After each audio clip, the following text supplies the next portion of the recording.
Hello everybody, this is George Ponder for WPCentral.com. Got a video overview for you on the Samsung Focus S from AT&T.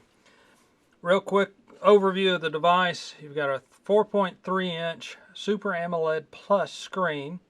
You've got your 3 capacitive touch buttons down below. You've got your power button, camera button on the right side, 3.5mm headphone jack up top, volume rocker on the left side, an 8-megapixel camera with LED light on the back, and then your micro USB port down below. Battery cover may get the most criticism because its thinness.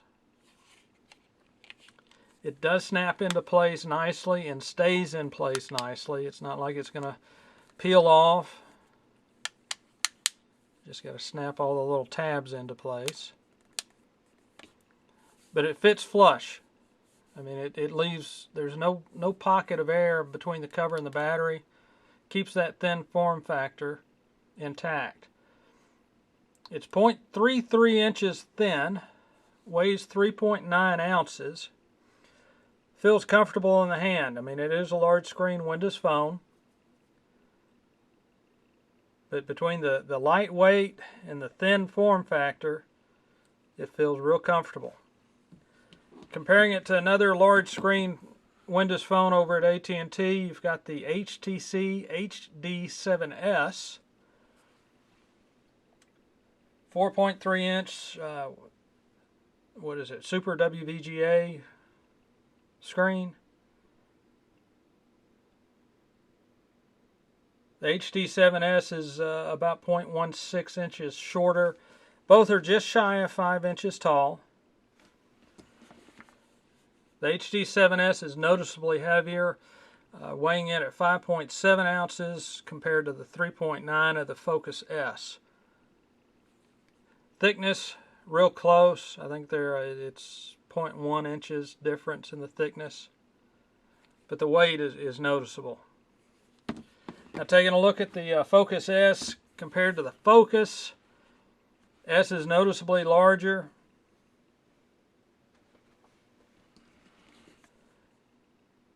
The Focus weighs about 4 ounces, and again 3.9 for the Focus S. And the thickness, very close.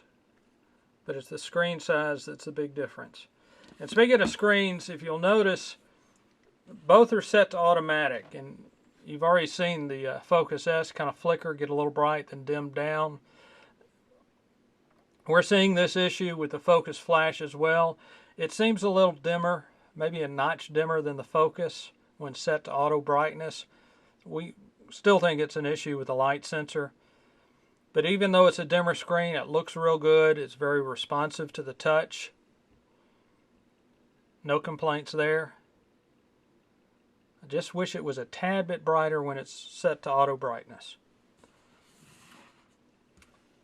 Let's zoom in and take a look at what's under the hood. Go to settings.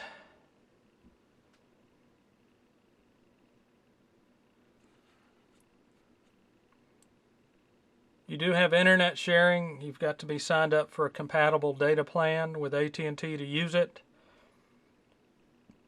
High fidelity positioning, we've touched on this with the Flash. Basically it helps enhance your GPS performance. You've got sensor rating that helps with the pedestrian positioning, and then use of GLONASS. And again, GLONASS is basically the Russian equivalent to the US GPS system. It gives your phone a little bit more resources to enhance location availability. You've got the extra settings, and real briefly, deals with auto display intensity, key vibration, feedback, and echo cancellation. As far as memory goes, the Focus S has 16 gigabytes of memory, 512 megabytes of RAM. When all said and done, once Windows Phone 7.5 is loaded, you've got 14.07 gigabytes of storage, total storage. I've already loaded a bunch of stuff on this, and I've got just over 10 gigs left.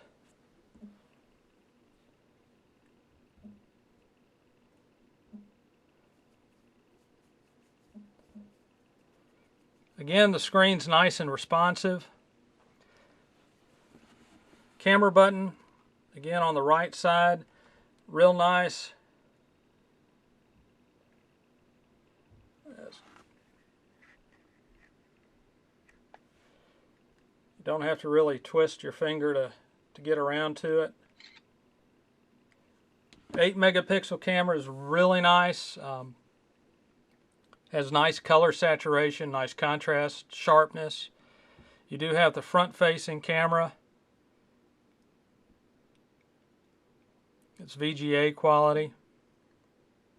But all in all, the Samsung Focus S, it's a nice Windows phone. If you're looking for a large screen, you really don't want to go as high as the 4.7-inch Titan and want something in between the original Focus and the Titan.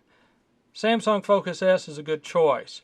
Price-wise, we're seeing it as low as $149 on contract through Amazon Wireless. I think AT&T is offering it for $199 on contract. Out of contract, it's kind of pricey. It's like $580, $589, somewhere in that neighborhood. So, not a bad little phone. Again, if you're looking for a thin, lightweight, large screen Windows phone, check out the Samsung Focus S.